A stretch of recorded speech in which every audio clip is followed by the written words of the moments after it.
안녕하세요. 우리가 지난 시간까지는 학습 목표 설정과 도입 부분을 작성을 했었고, 이번 시간에는 본격적인 보건 교육을 위한 방법과 전략에 대해서 말씀드리겠습니다. 보건 교육 방법은 우리가 세웠던 교육의 목표를 달성하기 위한 교육 과정을 학습자에게 효과적으로 전달하는 수단을 의미하게 됩니다. 그래서 보건 교육 방법은 지금 제가 하고 있는 강의법에서 상담, 토의, 토론 이렇게 이런 것과 같이 여러 가지 방법이 있습니다.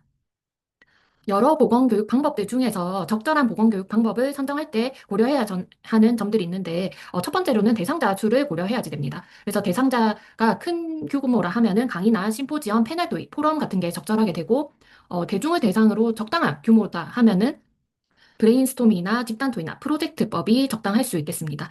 다음으로 대상자의 교육 정도에 따라서도 교육 방법이 달라지게 되는데, 예를 들어서 건설회사 일용직 근로자와 땡땡그룹 기획조정실 직원을 대상으로 교육을 할 때 방법이 같아서는 안 되겠죠. 그래서 교육 수준이 매우 낮은 대상자를 하면은 강의는 적합하지 않고, 추상화된 내용이나 언어적인 의사소통보다는 구체적인 내용, 활동 중심의 비언어적인 의사소통을 강조하는 방법이 효과적이겠습니다. 다음으로 대상자가 선호하는 교육 방법도 고려가 되어야지 되겠고, 학습 목적이나 내용에 따라서도 학습 목적이 간단한 지식의 암기나 이해가 아니라 심동적 영역의 복잡한 기술이다 한다면은 강의나 토의로는 목표를 달성할 수가 없겠죠. 그래서 이런 학습 내용이나 목적이나 난이도를 고려해서도 교육 방법이 선정이 돼야지 되겠고, 교육 장소나 시설에 따라서도 방법이 달라져야지 되기 때문에 이러한 점들을 고려해서 보건교육 방법을 선정하면 되겠습니다. 보건교육 방법은 분류 기준에 따라서 여러 유형으로 나뉠 수 있게 됩니다. 그래서 학습자 규모에 따라서는 학습자 개인을 대상으로 하는 개인 교육, 면접이나 상담이 여기에 포함이 되는데 개인 교육이 있고, 집단을 대상으로 하는 브레인스토밍이나 집단 토의, 프로젝트법, 강의, 심포지엄 이런 게 집단 교육에 포함이 됩니다. 다음으로 대중을 대상으로 하는 캠페인이나 온라인을 이용한 원격 교육, 이런 대중 언론 매체를 활용한 대중 교육이 학습자 규모에 따라서 분류를 할 수 있습니다. 교수 학습 전략에 따라서도 교육자가 설명하고 학습자가 수용을 하는 설명적인 접근과 학습자가 교육 내용을 경험을 통해서 발견해 나가는 과정으로 보는 경험적 접근으로 분류를 할 수 있고, 교수 학습 과정의 주체에 따라서는 교육 과정의 주체가 누구인지에 따라서 보건교육을 교육자 주도 학습, 강의와 시범 같은 교육자 주도 교육이나 현장 실습이나 실험 실습, 역할극과 같은 학습자 주도 교육, 또 토의나 토론과 같이 상호작용적 교육으로 분류를 할 수 있습니다. 교육 성과의 수준에 따라서는 이 교육을 지식 습득에 중점을 두는지, 문제 해결에 중점을 두는지에 따라서 지식 습득 중심의 교육, 문제 해결 중심 교육, 지식 습득과 문제 해결의 혼합 교육으로 분류를 할 수 있습니다. 이렇게 보건교육에서 적용되는 다양한 방법은 이런 분류 기준에 따라서 해당하는 유형이 다르게 됩니다. 그래서 아래 표는 많이 사용되는 보건교육 방법과 해당 유형이라서 참고하셔서 확인하시면 되겠습니다. 다음으로는 많이 사용되는 보건교육 방법별로 장단점과 특징에 대해서 설명을 드리겠습니다. 그래서 공부를 하실 때 장단점이나 특징을 보고 어떤 보건교육 방법인지 구분을 하고 제시된 상황이나 대상자나 내용을 보고 어떤 보건교육 방법이 효과적인지 구분을 할 수 있게 보시면 되겠습니다. 먼저 개인 대상 보건교육 방법 중에 하나인 상담에 대해서 설명을 드리겠습니다. 상담 같은 경우에는 전문 상담 기술을 갖추고 교육자와 학습자가 대화를 통해서 건강 관련 인식이나 행위를 바람직한 방향으로 유도해 가는 과정입니다. 그래서 대상자가 스스로 문제를 인식하고 해결 방법을 찾도록 도와주는 것을 목적으로 하고 있습니다. 그래서 상담의 장점 같은 경우에는 학습자 내면의 깊은 건강 문제를 발견하고 해결할 수 있고, 다양한 형태로 상담이 진행될 수 있죠. 대면이나 온라인 등과 같이. 그래서 시간이나 장소에 제한을 받지 않습니다. 또 개인 상황에 맞춘 교육이기 때문에 교육의 효과가 크다는 장점을 가지고 있습니다. 반면에 한 사람씩 깊이 있게 진행이 되기 때문에 비용이 많이 들게 되고, 서로 의견을 주고받는 과정이 적기 때문에 타인과의 상호작용을 통한 학습의 기회가 없다는 것이 단점입니다. 다음으로는 집단 대상 보건 교육에 대해서 말씀을 드릴 건데, 첫 번째는 강의에 대해서 말씀드리겠습니다. 강의는 전통적인 보건 교육 방법이고, 대상자가 교육 주제에 대해서 기본적인 지식이 없을 때 효과적입니다. 그리고 강의법 같은 경우에는 정보나 학습 내용의 설명이나 해설을 통해서 학습자에게 전달하는 방법으로 교수 주도의 교육 방법이라고 할 수 있습니다. 강의법의 장점 같은 경우에는 짧은 시간에 많은 양의 정보를 다룰 수 있고, 그리고 교육 장소에 따라서 100명이나 500명 이런 대규모의 학습자를 대상으로도 활용을 할 수 있습니다. 또 칠판이나 PPT 정도만 있으면 강의를 할 수 있기 때문에 장비가 거의 필요 없다는 장점을 가지고 있습니다. 반면에 단점 같은 경우에는 대상자는 듣기만 하기 때문에 지루하거나 졸릴 수 있고, 집중을 유지하기 어려울 수 있습니다. 또 같은 내용이라도 강사에 따라서 대상자의 이해도가 다를 수 있기 때문에 강사의 숙련도에 의존해야지 된다는 단점이 있고 초등학생에게 우리가 고혈압의 병태생리에 대해서 설명하는 건 맞지 않겠죠. 그래서 강의법 같은 경우에는 학습자의 특성에 따라서 시간이나 내용, 방법을 면밀하게 고려해서 선정해야 된다는 단점을 가지고 있습니다. 강의법을 활용할 때 강의의 효과를 증대시키기 위해서는 첫 번째로는 강의의 목표를 명확하게 해야지 되겠고 강의 주제에 맞춰서 내용을 조직해야지 되겠습니다. 그리고 강의 주제에 맞는 개요를 작성해서 학습자와 공유를 해야지 되겠고 학습자에게 특별한 의미가 있는 통계 자료나 사례를 활용하면은 강의의 집중도가 높아지게 되겠죠. 그리고 강의를 전달하는 언어 수준이 학습자에 맞게 진행이 돼야지 되겠습니다. 그리고 강의는 시청각 자료를 적절한 시간에 효과적으로 활용을 해야지 되고 일방적으로 자료가 제공되고 강의를 하는 것이 아니라 언어적이고 비언어적 의사소통을 활용해서 청중의 주의와 흥미를 집중시키는 것이 효과적이겠습니다. 그리고 목소리를 분명하게 하고 적절한 말의 속도를 유지하고 학습자들과 눈 맞추기나 이런 소통을 통해서 지속적으로 상호작용을 하도록 합니다. 그리고 강의 중간에 질문을 던지거나 반대 의견을 들어서 대상자들이 사고 과정을 활성화시키는 방법으로 강의 효과를 증대시키면 되겠습니다. 다음으로는 토의와 토론에 대해서 설명을 드리겠습니다. 토의와 토론 같은 경우에는 비슷하게 느껴질 수 있겠지만 다른 개념입니다. 토의 같은 경우에는 여러 사람이 모여서 어떤 공통 문제에 대해서 가장 좋은 해답을 얻기 위해서 협의하는 과정, 최적의 정답을 찾는 과정입니다. 반면에 토론 같은 경우에는 어떤 논리에 대해서 찬성이나 반대자가 각각 논리적 근거를 발표하는 과정이라고 보시면 되겠습니다. 그래서 토의와 토론은 결과보다는 과정을 중요시하게 되고 교육자와 학습자, 학습자와 학습자 간의 언어적인 상호작용을 통해서 의견 교환을 하게 되고 강의법과 다르게 토론과 토의는 스스로 생각하고 판단하고 표현해야 되고 이 과정에서 비판적인 사고나 문제 해결 능력을 발달시키는 것을 목표로 한다고 보시면 되겠습니다. 그런데 이런 토의나 토론 과정에서 주의해야 되는 점이 있는데 토의와 토론에서는 진행자의 역할이 매우 중요하게 됩니다. 그래서 주제가 벗어나거나 감정적인 논쟁이 되지 않게 진행자는 균형을 잡아주고 모든 대상자가 참여할 수 있게 유도를 하는 것이 중요하겠습니다.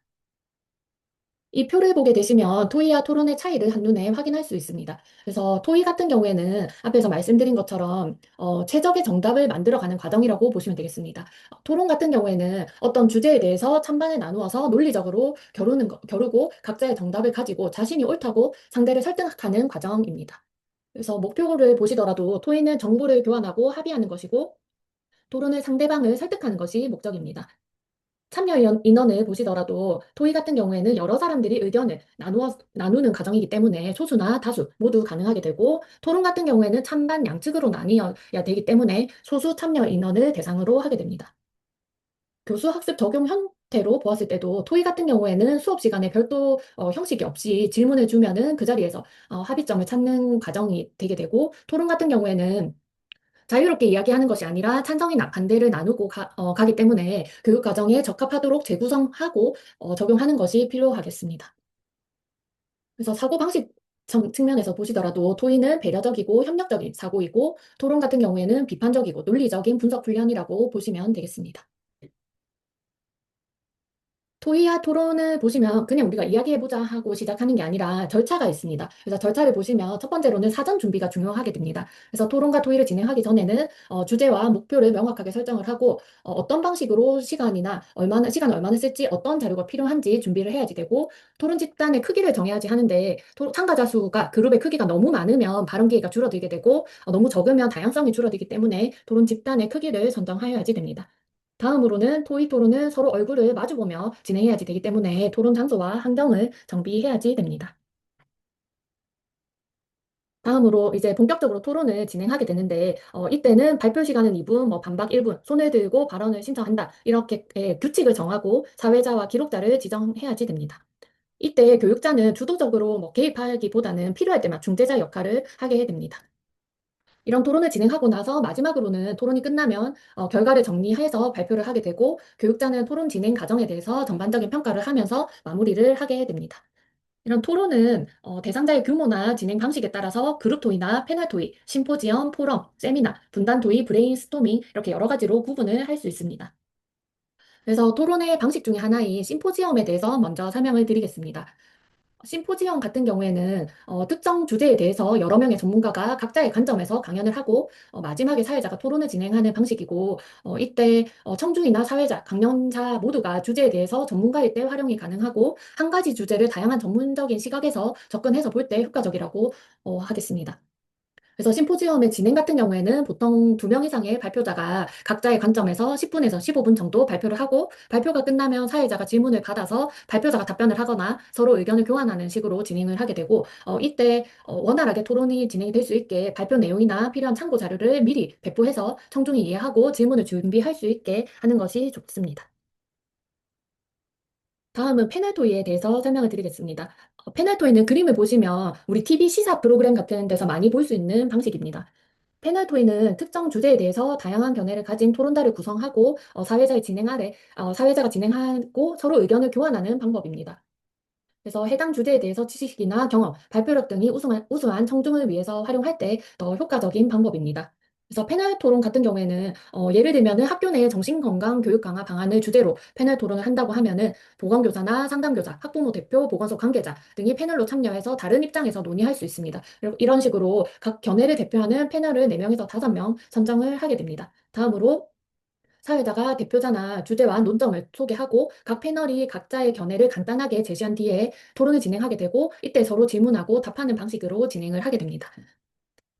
사회자는 이때 패널 간의 균형 잡힌 논의가 중요하기 때문에 특정 패널이 너무 오래 이야기하지 않도록 한 번에 2분에서 3분 이상의 간격을 사용하지 않도록 조정하면서 진행을 하여야지 됩니다.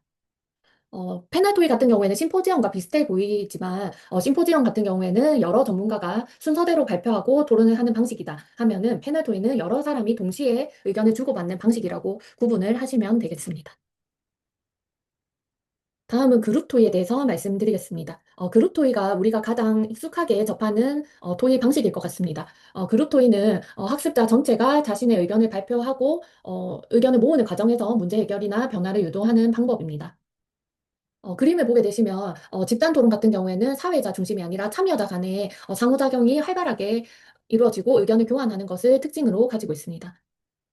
그룹 토의 같은 경우에는 참여자 모두가 활발하게 토론에 참여하기 위해서 참여자 수는 5명에서 10명 정도가 적당하게 되고 이때 사회자 같은 경우에는 이번에 땡땡이가 의견을 말해볼까요? 이런 식으로 모든 참여자가 골고루 빈번하게 골고루 참여할 수 있게 기회를 주는 역할을 해야지 되고 참여를 유도해야지 됩니다. 그래서 단순하게 이때 사회자는 순서를 조정하는 역할이 아니라 상호 존중과 협력된 분위기를 만드는 사람이라고 보시면 되겠습니다. 다음은 분단 토의에 대해서 말씀드리겠습니다. 분단 토의는 버즈 세션이라고 하는데 여기에서 버즈는 웅성웅성 이야기하는 소리라고 합니다. 그래서 분단 토의 버즈 세션 같은 경우에는 대상자 전체가 토론하기 어렵거나 분위기가 침체되었을 때 소집단으로 나누어서 토의를 하는 방법입니다. 그래서 예를 들어서 우리가 60명 규모에서 한꺼번에 토론하면은 발언하고 하는 기회가 제한이 될 수 있겠죠. 이럴 때 6명씩 작은 그룹으로 나누어서 6분 동안 토의를 하고 이런 방식을 한다고 해서 6 곱하기 6 방법, 와글와글 학습 방법이라고도 하게 됩니다. 그래서 분단 토의 같은 경우에는 먼저 사회자가 토론할 주제를 설명하고 나면은 소집단으로 나누어서 토의를 하고 각 소집단에서 사회자와 기록자를 정하게 됩니다. 그 이후에 주어진 주제에 대해서 토론을 하고 또 그 이후에 다시 각 그룹 대표가 전체를 대상으로 결과를 발표하고 전체 대상으로 질의응답이나 종합토의를 실시하는 방식으로 진행을 되게 됩니다. 분단 토론 같은 경우에는 참여자의 규모가 큰 경우에도 결론을 내기 위한 종합 토론을 할 수 있다는 효과가 있고 모두가 참여할 수 있는 분위기를 만드는데 효과적인 도의 방법이라고 보시면 되겠습니다. 다음은 브레인스토밍에 대해서 말씀드리겠습니다. 브레인스토밍은 번개처럼 날아오는 기발한 생각을 잡아낸다는 뜻을 가지고 있습니다. 그래서 정답을 찾는 것이 아니라 머릿속에 많은 아이디어를 폭발시키듯이 자유롭게 내놓는 과정을 말하게 됩니다. 그래서 보통 브레인스토밍은 12명에서 15명이 한 그룹을 이루어서 10명에서 15명 정도 10에서 15분 정도 단시간에 빠르게 의견을 주고받는 과정을 가지게 됩니다. 브레인스토밍의 장점과 단점에 대해서 보기 전에 다음 슬라이드의 브레인스토밍의 진행 절차에 대해서 먼저 설명을 드리겠습니다. 브레인스토밍의 진행 절차는 첫 번째로 사회자가 주제를 제시하고 참여자들은 생각나는 대로 자유롭게 의견을 말하게 됩니다. 이런 창의적인 아이디어를 모두 나열을 하게 되고 이때 중요한 점은 틀리거나 엉뚱한 생각이다 하더라도 비판하지 않는 것이 중요하게 됩니다. 이후에는 아이디어를 모두 나열한 후에 이를 분류하고 정리하고 통합하는 과정을 거치게 됩니다. 그 다음으로는 아이디어의 우선순위를 정하게 됩니다. 다시 앞 슬라이드로 넘어가서 브레인스토밍의 장단점을 보게 되시면 장점을 보시면은 모든 참여자가 중요한 사람으로서 역할을 인정받고 적극적으로 참여할 수 있고 별도의 장비가 필요가 없습니다. 또 짧은 시간 안에 협력적인 분위기를 만드는 데 효과적인 게 장점이 되겠습니다. 반면에 단점 같은 경우에는 아이디어가 많다고 해서 우리가 항상 좋은 결과가 나올 거라고 보장할 수가 없고 개인에 따라서는 이런 적극적인 참여를 하는 것이 불편하게 될 수도 있습니다. 또 아이디어를 정리하고 평가하는 데 시간이 더 많이 걸릴 수도 있습니다. 그래서 사회자가 분위기를 잘 이끌고 참여자 모두가 안전하게 의견을 낼 수 있는 환경을 만드는 것이 브레인스토밍에서 중요하게 되겠습니다. 다음은 포럼에 대해서 말씀을 드리겠습니다. 포럼은 우리가 흔히 알고 있는 공개 토론의 형태입니다. 그래서 포럼은 심포지엄과 비슷하게 보이지만 청중의 참여가 훨씬 활발하다는 점이 가장 큰 차이가 되겠습니다. 그래서 심포지엄은 여러 명의 전문가가 순서대로 발표하고 마지막에 청중이 질문을 하는 구조였었지만 포럼은 한 명에서 세 명의 전문가만 간략하게 발표를 하고 이후에는 청중과의 질의응답과 토론이 중심이 되는 게 큰 차이점이라고 보시면 되겠습니다. 다음은 세미나에 대해서 설명을 드리겠습니다. 세미나 같은 경우에는 단순한 발표나 토론이 아니라 깊이 있는 연구나 논의를 중심으로 한 방법입니다. 그래서 세미나 같은 경우에는 토론 구성원이 해당 주제에 대해서 충분히 학습이나 조사를 한 뒤에 발표자와 토론자가 함께 토론하는 방법입니다. 세미나는 참여자들이 연구 능력과 비판적인 사고력을 함께 키울 수 있다는 큰 장점을 가지고 있는 보건교육 방법입니다. 다음은 문제 기반 학습 PBL에 대해서 말씀드리도록 하겠습니다. PBL 같은 경우에는 전통적인 강의식 수업에서 벗어나서 학습자에게 구체적인 문제를 통해서 관련되는 개념이나 원리, 법칙 등을 학습하는 것으로서 학습자 스스로 문제를 해결하면서 배우는 방식입니다. 그래서 문제 기반 학습 같은 경우에는 문제 상황에서 학습이 시작돼서 학습자가 해결해야 될 문제와 관련된 지식 목록을 작성하고 문제와 관련된 자료 수집, 해결 방안 계획, 실행, 평가의 단계를 거치게 되게 됩니다. 이 과정에서 학습자는 단순하게 지식을 외우는 것이 아니라 문제 해결을 하기 위한 지식을 활용하는 방법을 배우게 되고 효과적인 PBL 같은 경우에는 학습 결과의 공유나 평가 과정을 통해서 새로운 학습으로 확산되도록 하는 발표와 성찰 과정이 수반되어야지 되겠습니다.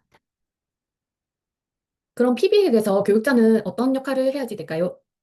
PBL에서 교육자는 지식을 전달하는 사람이 아니라 학습 과정을 돕는 촉진자, 퍼실리테이터로 역할을 해야지 되고, 학생들이 논의 과정에서 너무 혼란스럽거나 긴장감이 떨어지게 되면 학생들이 스스로 방향을 잡을 수 있도록 스스로 찾아갈 수 있게 유도하는 역할을 해야지 되겠습니다.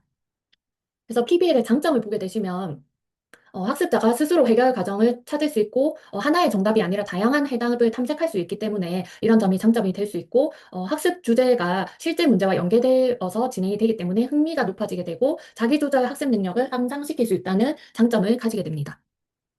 반면에 시간이 많이 소요되고 명확한 정답이 제시되지 않기 때문에 일부 참여자 같은 경우에는 이게 불안해하거나 만족하지 못할 수 있다는 단점을 가지고 있습니다.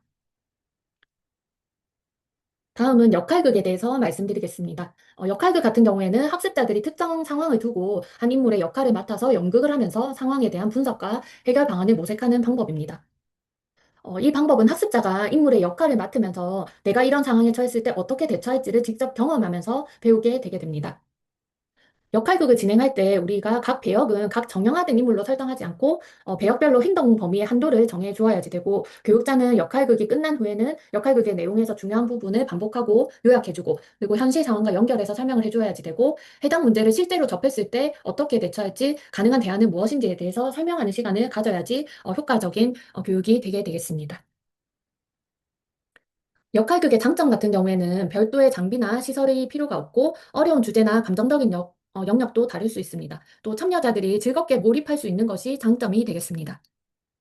반면에 단점 같은 경우에는 일부 학습자들 같은 경우에는 부끄러워하거나 부담감을 느끼거나 해서 참여를 거부하게 되면은 진행이 어려울 수 있고 교육자가 미리 세심하게 준비를 해야지 됩니다. 그래서 그렇지 않으면은 이 역할극 진행 과정이 산만해지고 진지하게 되지 않기 때문에 교육자가 미리 세심하게 준비를 해야지 되고 가끔 통제하기 어려운 상황이 발생할 수 있다는 단점을 가지고 있습니다.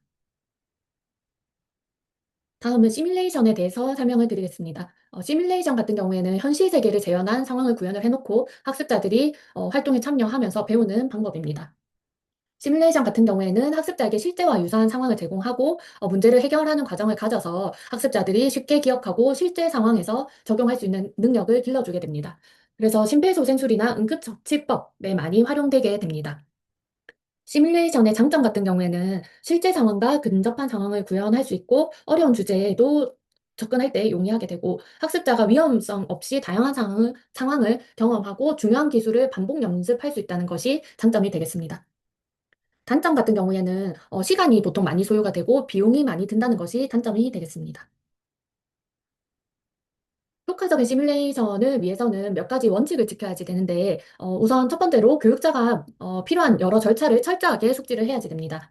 또 기초적인 상황에서부터 점차 복잡하고 최종적인 목표를 향하는 과정으로 진행이 돼야지 되고, 이 활동을 통해서 무엇을 배울지를 명확하게 해야지 이 시뮬레이션 과정이 단순한 놀이나 체험이 아니라 학습이 되게 되겠습니다. 또 시뮬레이션이 끝나게 되면 반드시 디브리핑 시간, 무엇이 잘 되고 개선할 수 있는지를 분석하고 토의하는 시간을 가져야지 교육적인 효과가 좋게 될 수 있겠습니다. 또 시간과 비용이 많이 소요되기 때문에 현실적인 범위 내에서 효과적으로 운영할 수 있는 방법을 고려해서 시뮬레이션을 진행해야지 되겠습니다. 다음은 플립 러닝에 대해서 설명을 드리겠습니다. 플립 러닝은 플립 말 그대로 뒤집힌 수업입니다. 그래서 온라인과 오프라인 교육을 혼합한 블렌디드 러닝의 한 종류로서 전통적 강의 방식이 가진 순서를 바꾸어서 적용해 보는 교육 방법입니다. 그래서 전통적인 수업 같은 경우에는 교실에서 교사가 강의를 하고 학생이 집에서 복습을 하는 방식으로 진행이 됐다라고 한다면 플립 러닝은 반대로 학생이 먼저 집에서 강의 내용을 학습하고 교실에서는 다양한 활동으로 학습 내용을 깊이 있게 진행하는 방식이라고 보시면 되겠습니다. 그래서 플립 러닝에서는 교사의 역할도 당연히 달라지게 되는데 교수자 같은 경우에는 지식의 전달자가 아니라 학습자의 사고를 돕고 상호작용의 촉진자, 퍼실리테이터가 되어야지 되겠습니다. 플립 러닝의 절차는 3단계로 나누어지게 됩니다. 그래서 첫 번째는 사전 학습 프리클래스입니다. 그래서 교수자는 학습 내용의 동영상 자료를 제작하여야지 되고 학습자는 학습 내용을 수강하고 미리 기본 개념을 숙지하여야지 됩니다. 두 번째는 교실 학습 인클래스 단계입니다. 그래서 이 단계에서는 학습자는 타 학생들과 협업을 통해서 문제를 해결하거나 교사로부터 피드백을 받으면서 이해가 부족한 부분을 채우는 과정을 거치게 됩니다. 마지막 사후 학습 포스트 클래스 단계에서는 배운 학습자가 배운 내용을 스스로 정리하고 새로운 문제에 적용해보는 자가 성찰 단계로 이루어지게 됩니다. 다음은 현장 학습에 대해서 설명을 드리겠습니다. 현장 학습 같은 경우에는 말 그대로 교육 주제와 관련된 장소, 현장을 직접 방문해서 교육 환경에 노출된 상태에서 관찰하거나 직접 체험해보는 방법입니다. 그래서 교실 안에서 얻을 수 없는 경험을 제공하고 특정 전문가나 장비와 시설을 접할 수 있다는 특징을 가지고 있습니다. 현장 학습의 장점 같은 경우에는 어려운 주제를 체계적이고 생생하게 학습을 할 수 있고 교육 현장을 직접 보고 느끼게 되기 때문에 흥미를 가질 수 있습니다. 그리고 다른 곳에서 볼 수 없는 모델이나 교육 매체를 접할 수 있고 실제적인 경험을 제공하는 것이 장점이 되겠습니다. 단점 같은 경우에는 교통수단이 필요하게 되고 비용과 시간이 많이 들고 그리고 현장학습 같은 경우에 항상 긍정적인 교육 성과가 보장되지 않을 수 있습니다. 그리고 현장학습 같은 경우에는 사고 위험에 대한 안전 책임이 크다는 점이 단점이 되겠습니다. 다음은 지역사회 대중대상 보건교육 방법에 대해서 말씀을 드리겠습니다.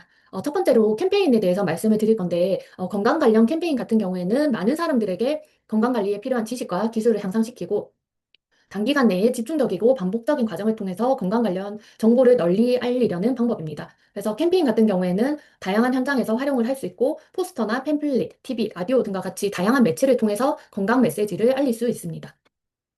캠페인의 장점 같은 경우에는 단시간 내에 많은 사람에게 건강 정보를 전달할 수 있고 학습 내용을 실제 현장에 바로 적용할 수 있습니다. 또 학교나 병원, 보건소, 사업장 등 지역사회 어디에서나 활용 가능하다는 점이 장점입니다. 반면에 단점 같은 경우에는 복합적인 행위 변화가 필요한 경우에는 적합하지 않고 캠페인이 끝난 뒤에는 관심이 적어질 수 있기 때문에 지속적인 관리가 필요하게 되고 대상자의 지식 수준에 따라서 정보의 이해 능력의 차이가 달라질 수 있기 때문에 이것을 고려해야 된다는 점이 단점이 되게 되겠습니다. 다음은 지역사회 대중대상 보건교육 방법 중에 하나인 전시회에 대해서 설명드리겠습니다. 전시회 같은 경우에는 필요한 대상자들에게 특정한 장소를 활용해서 일정 기간 동안에 특정 건강 주제와 관련된 내용을 중심으로 해서 전시를 하고 대상자들이 해당 건강 문제에 대한 관심을 끌고 스스로 학습을 유도하는 방법입니다. 그래서 예를 들어서 우리가 흡연 예방 전시회를 한다고 하면은 건강한 폐와 흡연자의 폐를 전시하고 VR로 폐암 진행 과정을 전시하는 것과 같이 전시회는 실물이나 모형, 포스터 등을 활용하거나 모의 상황을 간단하게 경험하도록 하는 다양한 방법을 적용할 수 있습니다. 그래서 전시의 장점을 보게 되시면 전시물을 통해서 건강에 대한 핵심 정보를 축적하도록 효과적으로 전달할 수 있는 목표 달성이 용이하다는 점이 있겠습니다. 그리고 대상자의 주의 집중과 흥미 유발이 쉽게 되고 단점 같은 경우에는 전시 장소를 선정하기 어려울 수 있고 전달하고자 하는 정보가 많다고 한다면 전시물이 자주 교체되어야지 되는 번거로움이 있다는 점이 단점이 되겠습니다. 제가 그럼 이제 지금까지 배운 보건교육 방법에 대한 내용을 토대로 퀴즈를 내려고 하는데, 성폭력 희생자가 임신을 하였을 경우에 낙태가 합법화될 수 있는가라는 주제로 고등학교 1학년 일반 학생 36명을 대상으로 토론 수업을 할 때 전체 사회자 한 명을 정하고 전체 학생을 6팀으로 나누어서 토론하게 한 후에 다시 전체 토의 시간을 가져 의견을 교환하게 하는 방법은 어떤 방법일까요? 네, 정답은 분단 토의입니다. 사회자 한 명을 정하고 전체를 팀으로 나누어서 팀별 토론을 하고 다시 전체 토의 시간에 의견을 교환하는 절차를 가지고 있기 때문에 분단 토의, 버즈 세션이 정답이라고 보시면 되겠습니다. 다음 문제입니다.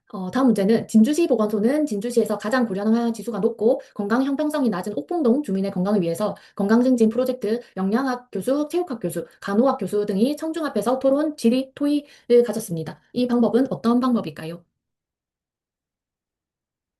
네, 이 방법은 영양학 교수, 체육학 교수, 간호학 교수 등이 청중 앞에서 토론을 하고 질의하고 토의 과정을 진행했고 서로 다른 전문적 견해를 가진 여러 패널이 공개적으로 토의를 하고 청중이 참여하는 형태로 진행이 되었기 때문에 정답은 패널 토의가 되겠습니다. 우리가 보건교육 방법 부분에서는 각 보건교육 방법의 특징과 장단점을 구분하고 제시된 상황과 대상자 내용을 보고 어떤 보건교육 방법이 적정한지 구분하는 식으로 공부를 하시면 되겠습니다. 감사합니다.